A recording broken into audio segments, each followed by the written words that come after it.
Hi, I'm Anderson Brown. I want to talk to you today about Plato's Republic, Book 4. It is substantially, I think, one of the very important books of the Republic, where we hear about his famous psychology. And I want to do two things today. This is a basic introduction to Book 4 of Plato's Republic.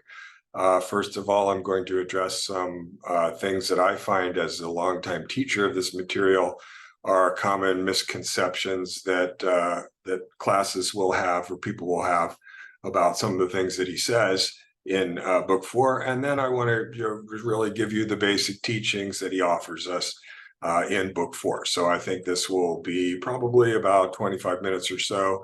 And so let's get to that. Let's get to the PowerPoint slide here about it. Okie dokie. I'll get that off. Alrighty then, here we go. Okay. Right. Okay, there we go. I'm never going to get that right. Okay, so of course, everybody knows that for some reason, everybody uses the term tripartite. I'm not exactly sure why everybody uses the term tripartite model of the soul. Why not just say three parts of the soul? I'm going to talk about the three elements of soul here, of course. And I'm not going to assume that people know really very much about Plato's teachings at all, but suffice to say that he thinks that the better part of human nature is our rational part, and that our rational part is the part that can kind of save us from what he takes to be the deterministic sort of slavery of being just in our body and then our animal self. This is, of course, where a lot of the Judeo-Christian and Islamic tradition gets this from this sort of Platonic school. All right, so they're talking, and they've been talking about the polis, the organization of a republic, the way it really is, the way it should be. And they've talked about now, by the end of book 3 and now the beginning of book 4, about the idea that you would have a rational element in control. These would be, he's calling these the rulers. And then you have the productive or appetitive element. And Adimantus, who's the oldest brother of Plato. Plato's not present for the action in the Republic, but his brothers Adimantus and Glaucon both are. And Adimantus, kind of the voice of prudential materialistic reason, and Glaucon sort of the representative of a passionate youth in the whole thing. And Adimantus is asking Socrates at the beginning, well, Socrates, you're describing these rulers, as you call them, but you're saying that these rulers are people who aren't going to have any private property to themselves, and they're going to be completely devoted to the service of the state. And he says, that doesn't really sound like a very good life that these people are going to be living. They're not really going to be able to pursue a lot of the ordinary human activities that constitute happiness for most people. Adimantus can't see the forest for the trees, and this goes on basically through the whole Republic. It's a literary device that's Plato's using so that his protagonist, Socrates, has to describe things that he'd sort of really rather not describe. In that second bullet point there, I say polyphi, like sci-fi. I think it's important to appreciate the Republic, of course, is what you call a utopian work of literature. Polyphi, that is, these aren't sort of real characters. I mean, these aren't. He's not really talking about our ordinary conception of ordinary people when he talks about these different groups. He's really talking about different elements that are present in any human community and also present in any human being. He's going to work from the macro, from the discussion of political society, to the micro, to the psychological discussion. And book 4 is the main sort of psychological book. So Socrates explains this to Adimantus again here in the first part of this video. I want to cover something that I see as a sort of misconception. The misconception is often people will bridle with Plato and say, well, Plato's really some kind of very authoritarian character, He's una classista. He's got this society that's organized into these classes, and that's too rigid and sort of oppressive. I do think that's pretty much entirely a misconception. I'm not an apologist for Plato, and in fact, in the sort of big picture that I have of Plato here, I do have my own criticisms of him. But something that I've learned, as I said, in teaching Plato for a long time, is a few points where people are really kind of, I think, missing the point and being kind of unfair. Before this, in the Republic, we saw the myth of the metals, the bronze, silver, and gold, and people often also will say that's a sort of oppressive or dishonest kind of thing for Plato to talk about, and I talk about that in the other one. So okay. Anyway, third bullet point is a substantial one here. Socrates says, look, if we were making a statue, we wouldn't be concerned with each particular part of the statue. We'd really be concerned with composition. That is, the parts of the whole have to serve the composition of the whole. Each part of the whole is not valorized in and of itself. And frankly, and Socrates is really pretty blunt about this at the beginning of book 4. He says, we're not really interested in individual happiness or even in the happiness of any particular element of the community. We're really concerned with the right composition of the whole. Remember, the whole discussion of the Republic is about justice and what justice is. And Socrates has taken up this challenge that Thrasymachus throws down to him in book 1 of the Republic, and explain why it is that a person of great material and social success who is unjust would nonetheless not be as happy or satisfied as a person with very minimal or negative material and social success and status who was nonetheless just. I say there in that third bullet point, again, he's not a hedonist then. I mean, just to make that technical point, hedonism being an ethical theory that says the ultimate goal of things is happiness, the happiness of the group or the happiness of the individual. And Socrates, again, I would say fairly bluntly just says, well, no, that's really not my conception of the kind of thing that we should valorize when we're talking about social theory or psychology. We want to attend to the overall composition, aiming to the beauty of the whole. So I want to talk then just for this one slide here, again, about the sort of misleading grammar of classes. If we get presented with it, with the Republic, and it sounds like, well, there are these sort of 3 classes of people, and the society is going to be organized into these 3 classes of people. I think, first of all, we have to see, as I say in that first bullet point, that these classes aren't really actually even the same type of thing. They're not really even just 3 different groups of people. He was really talking about the rational element and the passionate element and the relationship between the 2 of them. So that second bullet point, the rulers don't perform a function. What do I mean by that? Again, we had this discussion in book 1 about the craft analogy. The navigator is the person who can take the ship anywhere you want it to go. He's skilled at his craft, at his art, this person. But the captain of the ship, Socrates points out, is not someone who practices an art or a craft like that. Rather, the captain is the person who knows where the ship ought to go, where we should take the ship and why we should take it there.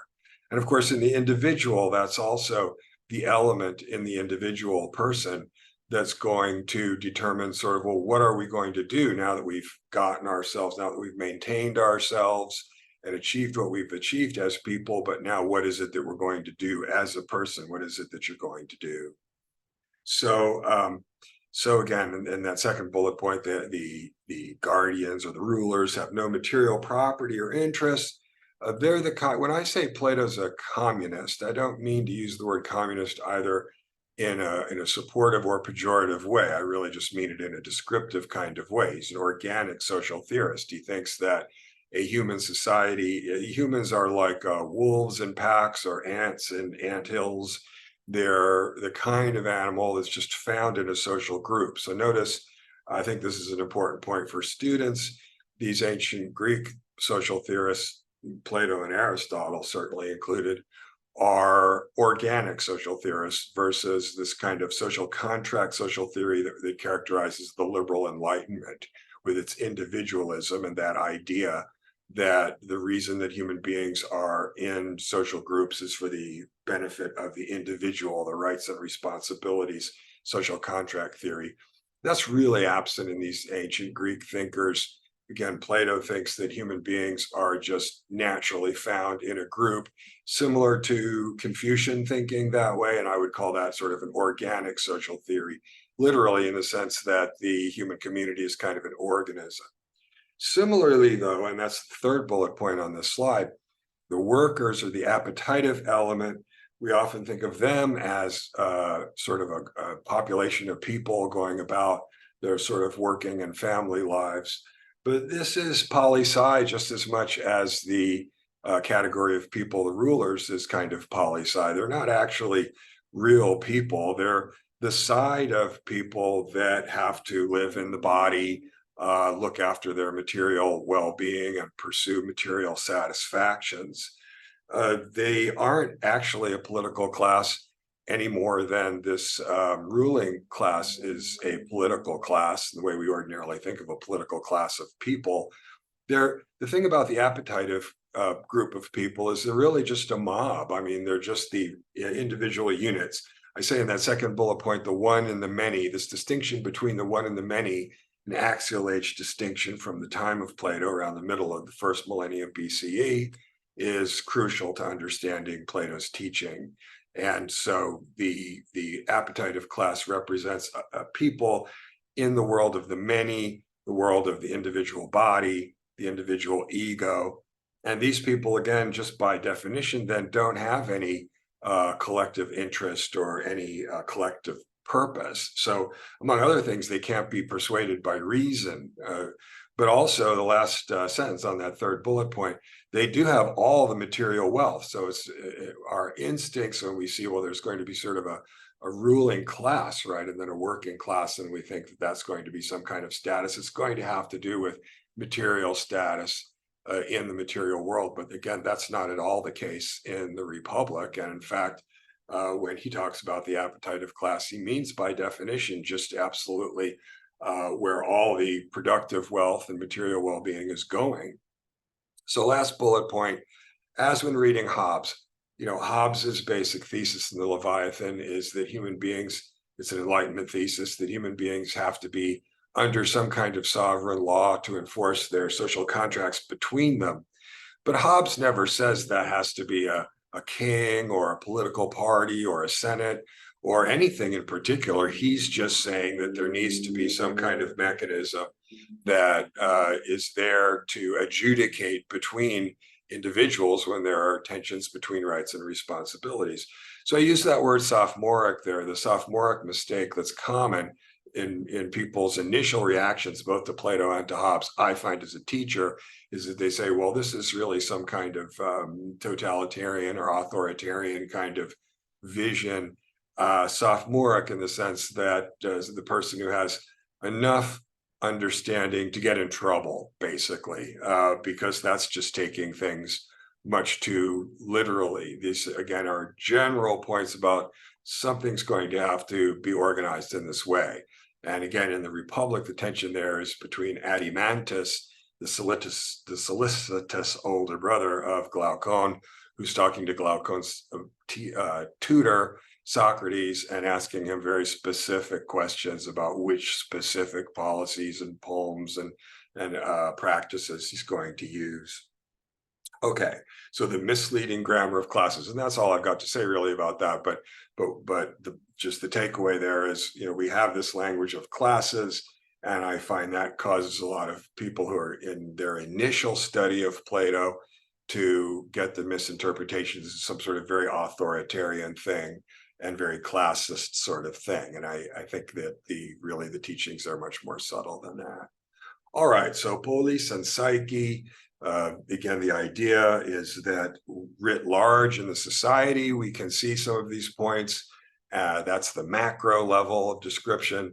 And then we'll get into the micro level description within an individual person.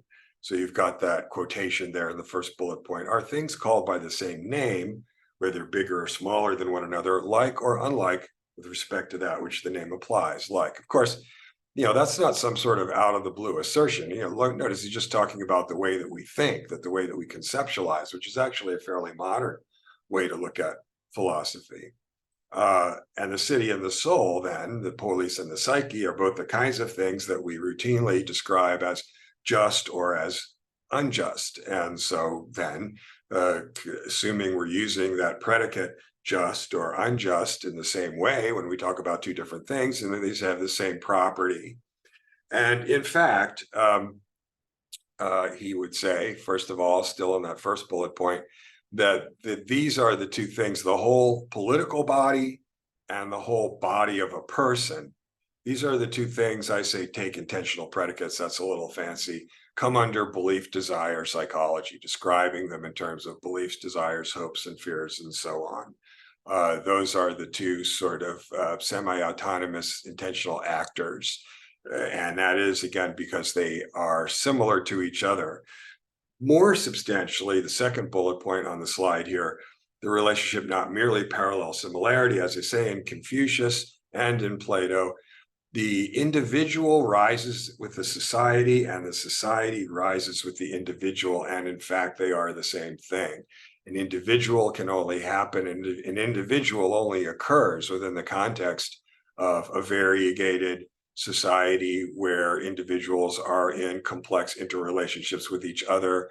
And that is what defines their status and their behavior. And indeed, that is what molds them and defines them as individuals. Again, this is also the teaching of Confucius around roughly the same time in the first millennium BCE. Not just that neither's possible without the other, but in fact, we're looking at two different levels of complex organization, the psychological organization of an individual and the political organization of a population, a polis, a population that's politically united or structured in some way. They are, in fact, the very same thing. They're two different aspects of the same thing. And I do think that's a substantial social theory point to appreciate about Plato. All right. Now, meanwhile, of course, these aren't necessarily things to be taken for granted. Some societies do better than others in terms of achieving some sort of state of justice, and individuals have their problems too. Some people doing better than others in terms of their own balance, their own composition, and their own ability to know where to take the body and what to do the right thing. John Milton, who's getting this, in Paradise Lost, the struggle between the angels and the beast. We are like unto the angels and the beast. There's a part of us that's transcendental and angelic, but we are incarnate. The original sin is to be incarnate, to be of the flesh. And this is the central ethical concern of these ancient Greeks. How shall we do that? Something that's lost, by the way. And let me even just step out for a second to talk about that.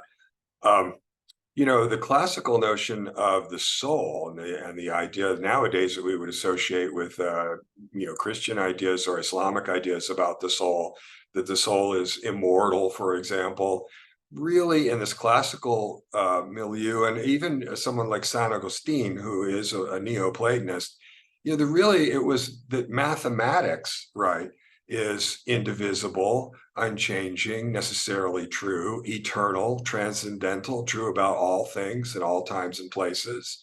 And human beings participate. Human beings can grasp these relations of mathematics and logic. And it was that rational element of the soul that really was the foundation of saying that there was a difference between the body and the soul in the ancient world. And that's something that we've really lost. We sort of think that the immortal soul of modern religion is a kind of voodoo thing compared to, say, the scientific worldview. And that is a shame. That's something that we've really lost in terms of the classical thinking. Okay, so getting back then to sharing the screen.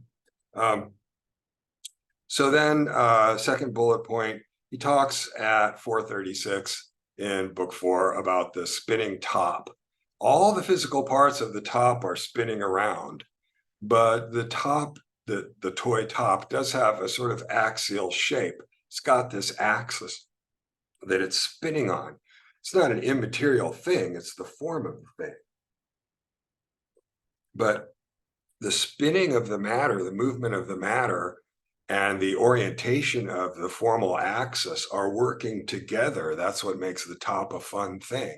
That's why the top keeps spinning where you've placed it, where you've spun it. And so these two disparate elements functioning in unison to maintain the action of the top. That's sort of the basic picture of justice here. You've got, and by the way, a lot of people know enough about Plato, they're going to talk about the form matter distinction. That's really something he goes into in book 7 definitively. I'm not going to assume that it's easy to start talking about the form and matter, but let's try and figure out what's really being said here. So the last bullet point on the slide, then, Plato's basic definition of just soul, that is a healthy, sane soul, his notion of sanity really is one where reason and passion are united in that way, united in the way that the material body and the axial form of the top are united to create the effect, create the movement that is stable of the top. Okay, so all right. So let's get on then to the next slide here, if I can, if I'm able to do that. Yes. So the third element is then spirit. Spirit is the active element. Spirit is the thing that's sort of causing the body to move. And it can either be causing the body to move motivated by the passionate element, the appetitive element that is, or causing the body to move motivated by the rational element. So it can be serving either the appetitive element or the rational element. And the famous example he uses there is of Leontius, who is walking along the outer wall of the Piraeus, the port city of Athens, when he comes across the executioner one day, and the executioner just executed some people, and the corpses are there on the ground. Leontius doesn't really want to look at them. That is, his rational part would rather not see such a grisly sight, but his passionate element can't resist. And he sort of curses his own eyes. Look for yourselves, you evil wretches, take your fill of the beautiful sight. Of course, again, the eyes are just doing their thing. Eyes see. But this is the example that Socrates uses to illustrate this tension that can exist, the conflict that can exist between the pull of our passions and the pull of our reasons. They can be at odds. They often are at odds. And the passionate element, the appetitive element, can win this struggle with reason. And according to these Platonic teachings, of course, that's when we get into trouble. That's when we really get off of our bearings as fully realized people. The third bullet point, the spirited element is something completely different from either of these other two elements. It's another one. Notice we're talking about 3 different types of things. So we don't find in the Republic, for example, some kind of functional psychology. We're talking about 3 different parts. They're really 3 different things all together. Rationality is something that is metaphysically completely distinct from the body and vice versa. And the spirit is yet something else. The spirit, the interface between reason and passion, able to be aroused by both. Again, when later on, when we get into a more formal discussion of the metaphysics, a big metaphysical mystery in Plato is why is it that the formal part of being interacts with the material part of being? In the case of Plato's psychology here in book 4 of the Republic, that is this spirit which might either be moving in service to rationality or to the appetite.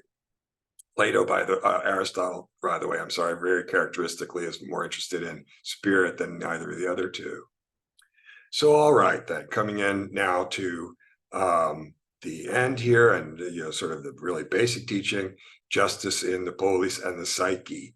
Again, the polis and the psyche, and if you think of human organization, both in terms of the individual, but the organic human being also is part of a collective, they are the same kind of thing. So just a little specifically then on that first bullet point, justice is a kind of relationship like being equidistant or being above or something like that. A kind of that is a universal. So universals are things that can be found applied to many different things, and relationships and metaphysics are a kind of universal. Multiple things could be in the same kind of relationship. Multiple things could be equidistant or one to the left of the other, and so on. Just as, in fact, it's the same thing. Sets of different things can share the same mathematical relationships. Think of an arithmetic equation. It refers to galaxies, it refers to pancakes and everything else. It doesn't refer to any particular thing. That's what we mean by universal. So again, just to put the technical point there, Plato is saying that justice is a kind of relationships, and relationships are a species of universal. So all of the three elements being in the right kind of relationship, that is really what he does mean by justice.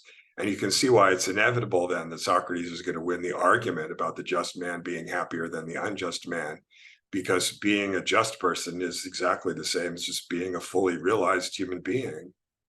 Again, second bullet point, in both the polis and the psyche, there are two levels of natural human organization. You've got the rational, the spirited, and the appetitive elements. And then finally, that third bullet point then on this slide really just does give this definition of justice that we find in the Republic. We just have it here finally in this discussion of psychology in book 4. That is the rational element and control of the appetitive element through the exercise of the spirited element, in which case we could call that discipline, right? Although it's not, the spirited element isn't necessarily discipline.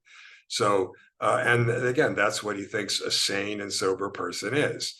Of course, the modern critique of Plato, one which I do not by any means entirely disagree. In fact, I think it's kind of crucial for understanding a lot of 20th century and 21st century stuff, is that, he very much valorizes that rational element, of course, and he identifies the physical or material element, the appetitive, spirited, the appetitive or passion element, as the source of the trouble. So, that's something to flag. And, that is, I think, the basic modernist critique of this classical Platonic view of things.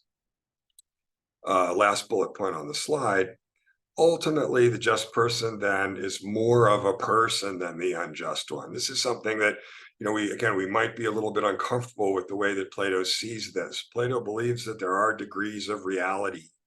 That is, that the more that the material stuff is participating in the formal stuff, the more it is a member of the kind that we identify it as being. So, and that is the metaphysics, again, that we go into in greater depth in book 7. So, so there are degrees of reality in Plato, by the way. Notice that technical point. We might think of existing as being on or off, a zero-sum thing. Something either exists or it doesn't. Plato doesn't see things that way. He thinks things exist more or less in as much as they are intelligible, by which he means identifiable as members of some kind of set of things. Okay. That looks like that's the end. Okay, so again, just really sort of 2 points then I guess I would have here in this brief introduction to Republic Book 4. The first point, where we can be much too literal in thinking that this description of the political description of the Republic, of there being sort of these three classes of people, if we take that too literally, the way that Adimantus does, then that can sound like some sort of very authoritarian kind of thing that our modern political sensibilities recoil from. I think that's sophomoric. Again, I'm using that word advisedly. You just understand a little bit about it, but we're being taken off by the sort of metaphysical grammar, if you will, by the language that we're using, this noun, classes. And so that's, I think, distracts sometimes from some of the subtlety of this. All right, well, that's just a sort of pedagogical point. But the second point that I would want to make about the psychological description in Book 4 of the Republic, again, the basics is that the sane person, the sober person, the person who's in good psychological shape, is the person whose reason is in control of their passions through the exercise of the discipline. By the way, that's also Plato's definition of freedom. He thinks, you're not free to the extent that you're material, animal, and therefore being driven along by these sort of natural, deterministic kind of laws of things, being hungry, being in pain. Those are sort of basic examples. And so his definition of freedom is that, I'm in the supermarket, I'm looking at the key lime pie in the freezer there. I'm wondering whether I should buy it. My rational element steps in and says, no, Andy, you really shouldn't buy that. That is, in a nutshell, sort of Plato's definition of freedom. So this, as I say, for some reason, everyone always says tripartite model of the soul. Nobody ever uses the phrase tripartite in any other context, but ancient Greek philosophy is one area of literature where there's a strong culture and ways that people have been talking about things for a long time. There are three elements. There is the formal element, there is the material element, and there is whatever it is that governs the reaction between those two things. And we can apply that here. So that's a general metaphysical point about the way that the world is. We can apply that as Plato does in the Republic, both to political theory and particularly here in book 4 to psychology. And his psychology says that, yes, you are a physical body and therefore subject to these passionate causes over which you have no control. But then you are also a rational being who can grasp logical relationships between things. And so to that extent, you can see some control and transcend the body. Remember, that is also transcending the world of the many and coming into the world of the one. I would like to stress this is axial age thinking and similar to a lot of Asian thinking at that level. And that's another thing that a lot of people miss about the Platonic teachings. Okay. So again, very basic introduction to book 4 of the Republic. And I hope that that was useful to you. And now we're going to continue on. And I thank you very much for giving me your attention today. Okay.